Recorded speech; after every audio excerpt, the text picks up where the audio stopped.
सभी इंसानों की उत्पत्ति बंदर और चिंपांजी से हुई है, तो सभी बंदर और चिंपांजी इंसानों में क्यों नहीं बदले?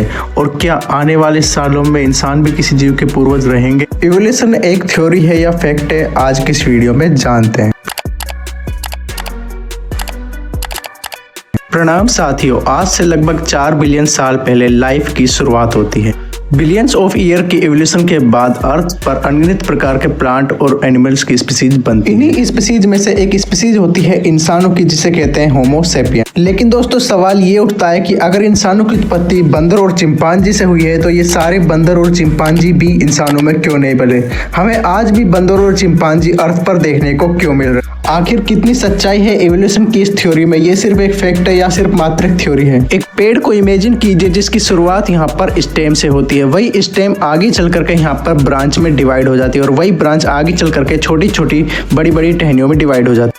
और एक ऐसा टाइम आ जाता है जहाँ पर पेड़ की जो लंबाई है वो रुक जाती है और पेड़ का टिप आ जाता है। यही टिप होता है जो हमें आज देखने को मिलते हैं बंदर, चिंपांजी और एनिमल्स, प्लांट वगैरह। सबसे पहले दोस्तों मैं एवोल्यूशन के उस मिथ को यहाँ पर दूर करना चाहूंगा जिसमें सभी लोग ये समझते हैं कि बंदर और चिंपांजी इंसानों के पूर्वज थे, जबकि ऐसा बिल्कुल भी नहीं है। बल्कि बंदर इंसानों समेत सभी चिंपांजियों का एक यहाँ पर पूर्वज रहा होगा, जो कि यहाँ पर आज के समय यहाँ पर पृथ्वी पर देखने को नहीं मिला। ये सब सुनकर के आपके मन में जरूर ख्याल आया होगा कि हमारे कुछ पूर्वज यहाँ पर इंसान बने थे, कुछ पूर्वज हमारे चिंपांजी और कुछ पूर्वज यहाँ पर बंदर। सन 1859 में चार्ल्स डार्विन ने एक बुक पब्लिश की जिसका नाम था द ओरिजिन ऑफ स्पीसीज, जिसमें उन्होंने थ्योरी ऑफ नेचुरल सिलेक्शन की बात की थी। अब आपको ये सब सुनकर के बड़ा ही मिस्ट्रिकल सा लग रहा होगा। दरअसल जब भी रिप्रोडक्शन होता है तो जीन बड़ों से बच्चों में जाते हैं, यानी कि जीन हमारे पुरानी पीढ़ियों से लेकर के नई पीढ़ियों तक आगे की साइड चलते रहते। फॉर एग्जाम्पल, अगर आपके ब्राउन हेयर है और आपके बच्चों में यहाँ पर ब्लैक हेयर है, तो वो जीन जो कि बालों में कलर के लिए रेस्पॉन्सिबल होता है, उसमें यहाँ पर म्यूटेशन हो। कुछ म्यूटेशन एनवायरनमेंट के अकॉर्डिंग अपने आप को सर्वाइव कर लेते हैं, जबकि कुछ म्यूटेशन एनवायरनमेंट के अपने आप को एक्सटेंड कर लेते हैं। इसी को कहा जाता है the theory of natural selection. इसको समझने के लिए हम किसी जंगल में यहाँ पर मेंढकों का एग्जाम्पल ले सकते हैं, जिसमें जो भूरे कलर के जो मेंढक होते हैं वो अपने आप को ग्रीन कलर की जो पत्तियां होती हैं उसमें अपने आप को नहीं छिपा पाते हैं।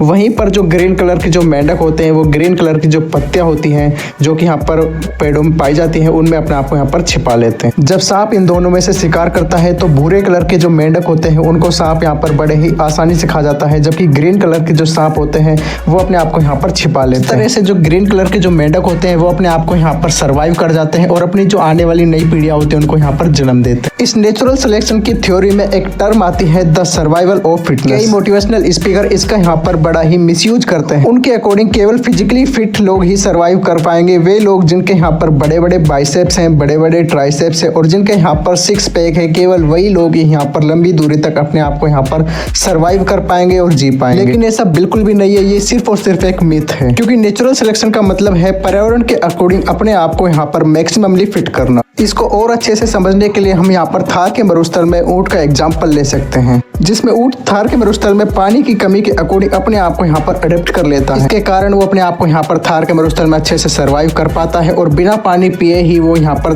10 से 15 दिन आसानी से यहाँ पर जिंदा भी रह सकता है। यहाँ पर इवोल्यूशन के बेसिक को समझ चुके हैं। अब हम समझते हैं कि बिलियंस ऑफ ईयर में आखिर में इवोल्यूशन हुआ कैसे। 25 मिलियन साल पहले एक बैक्टीरिया उभर के आता है जिसका नाम होता है साइनोबैक्टीरिया। एक ऐसा बैक्टीरिया जो कि O2 की प्रेजेंस और एब्सेंस दोनों में ही अपने आप को मैक्सिममली सर्वाइव कर सकता है। इसमें इसका एंड प्रोडक्ट होता है ऑक्सीजन गैस, जिसे हम और आप दोनों ही रेस्पिरेशन में भली भांति यूज करते हैं। हालांकि ये सब एक थ्योरी, एक महज एक टाइम से पहले एक काल्पनिक थ्योरी से बढ़कर के और कुछ नहीं। एवोल्यूशन को लेकर के आपकी क्या राय है कमेंट बॉक्स में जाकर के जरूर बताएं। साथ ही वीडियो अगर आपको यहाँ पर पसंद आई तो इस वीडियो को लाइक करें, चैनल पर पहली बार आए हैं तो चैनल को सब्सक्राइब करें।